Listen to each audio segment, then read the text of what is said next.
Hello बच्चों, यहाँ पे मैं देखा bag A contains 3 white and 2 black balls. Bag B contains 2 white and 2 black. Right, one ball is drawn at random from A and transferred to B. One ball is selected at random from B and is found to be white. The probability that transferred ball is white. So basically अगर हम यहाँ पे बात करें तो bag A जिसमें हमारे पास 3 white और 2 black balls हैं, and there is bag B जिसमें 2 white और 2 black balls हैं.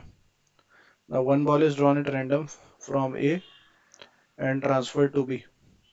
सो केस फर्स्ट में अगर मान लो वाइट बॉल ट्रांसफर हुई है तो 2 white बची और 2 black, और बैक बी में हमारे पास 3 white और 2 black हो जाएंगी केस फर्स्ट जब हमारे पास वाइट बॉल ट्रांसफर करी है. राइट, नाउ केस सेकंड जब ब्लैक बॉल ट्रांसफर करी है तो बैक वन ए बैक में हमारे पास बेसिकली कितनी हो जाएंगी. सो 3 white 1 black, और बैक बी में अगर हम बात करें तो दैट इज कितनी हो जाएंगी. सो we have basically black ball आई है, so 2 white and 3 black. Now one ball is selected at random from B and is found to be white. Right, so हमने एक बॉल सिलेक्ट करी बैग बी में से और वो वाइट निकली. Now इस बात की क्या प्रोबेबिलिटी है कि the transferred ball is white.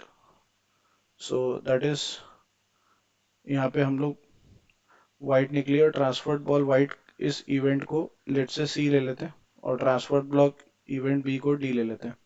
So P of C by W हमसे पूछा है ना. इसका फॉर्मूला हो जाएगा बेस थ्योरम से P of W by C into P of C whole divided by P of W by D into P of D plus P of W by C into P of C. Now C का मतलब transferred ball is white.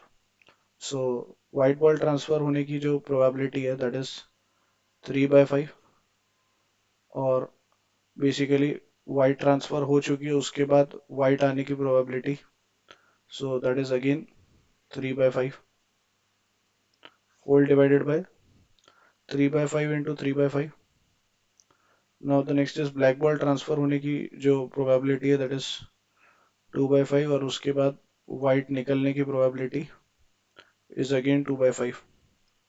सो यहाँ से 25 तो हमारा cancel हो गया और required probability आ रही है 9 में 9 + 4 which is 13. So the correct option is option 4. I hope you understood well. Best of luck. Thank you.